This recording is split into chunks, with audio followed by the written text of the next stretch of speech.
Somebody came to the door. George and Anna lived in an old house on the edge of a town. Their father often told them stories about their home. My father lived here, and my grandfather, he told them. And in my grandfather's time, it was a farmhouse with a big farm around it. But now the town had grown right up to it, and there is no farm, only the house. And once our garage held farmhouses, said Anna, who knew all the tales by heart. And once our sheds were cow barns, and the cows were milked there.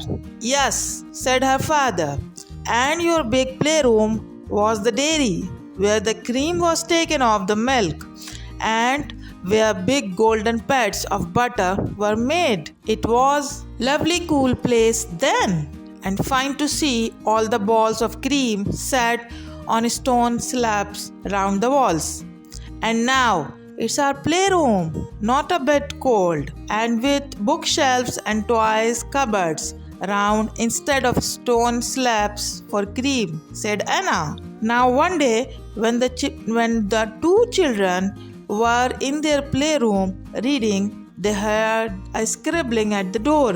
It was Saturday evening, almost bedtime. Who could it be outside? It wasn't the dog, because he was with them, growling at the noise. Anna went to the door and opened it. At first, she could see nobody. Then she felt something running by her foot, and she looked down in surprise. She was more astonished when she saw that the something was. George, look what it is, she cried, pointing to a tiny creature running over the playroom floor.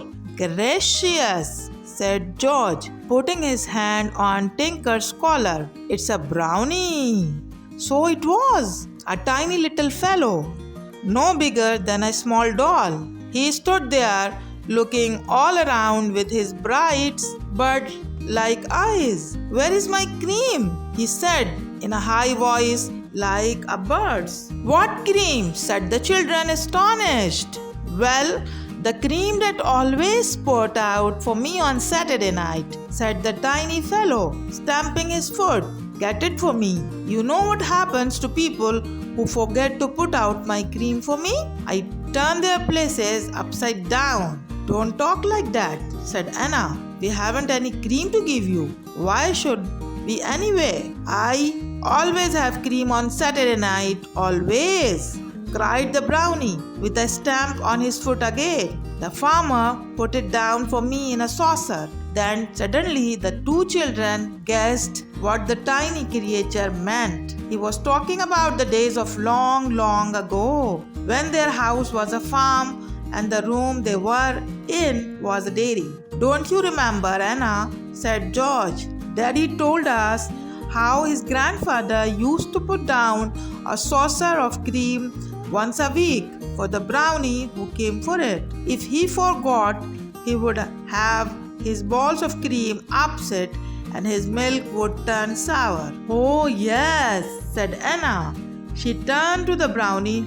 Listen, she said, you are talking about something that happened ages ago, when this house was a farm in the middle of the country and this playroom was a dairy. We don't keep cows now. We don't have cream, so we certainly can't put any down for you. The brownie looked amazed. Have I been away for a long?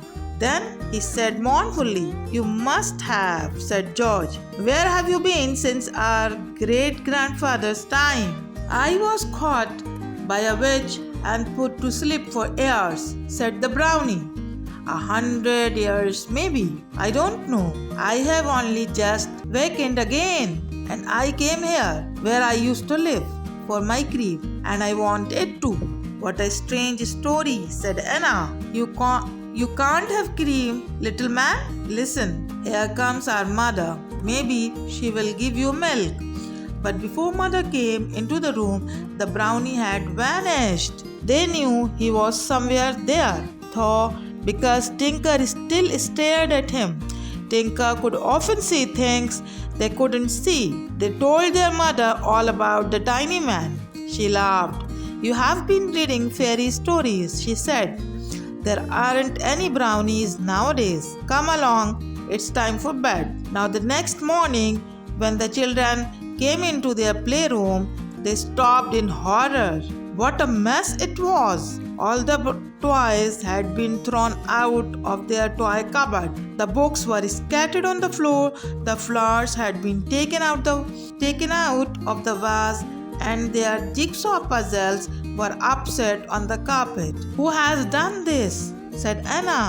"Oh, George, it must have been that brownie, just because he didn't get his cream. He was very, very naughty. We will have to catch him," said George.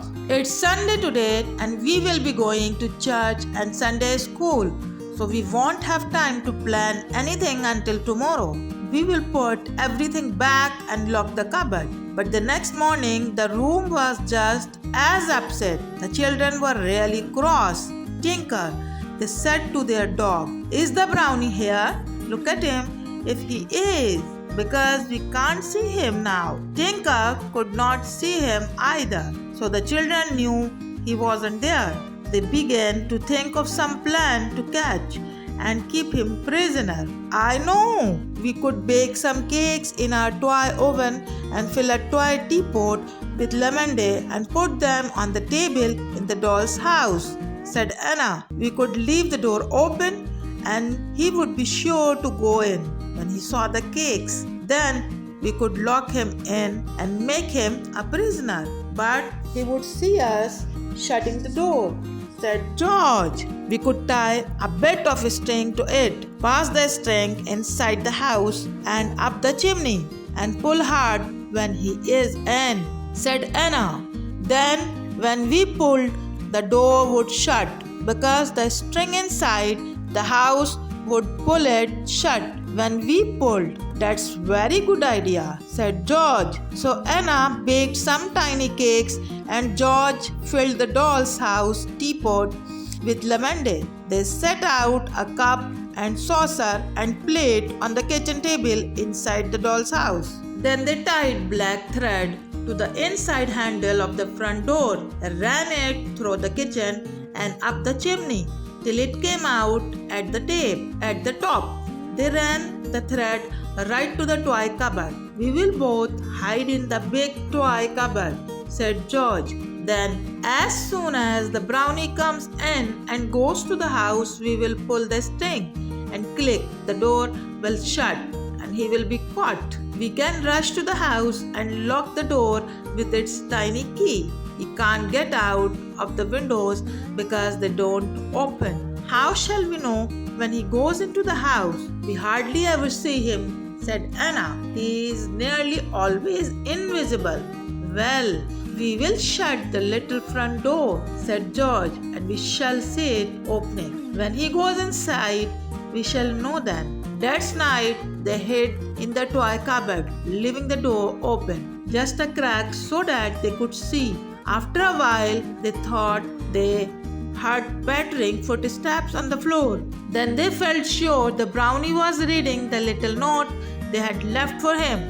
George had written it. "Please don't upset our playroom again. Go into the doll's house where you will find we have set a meal ready for you."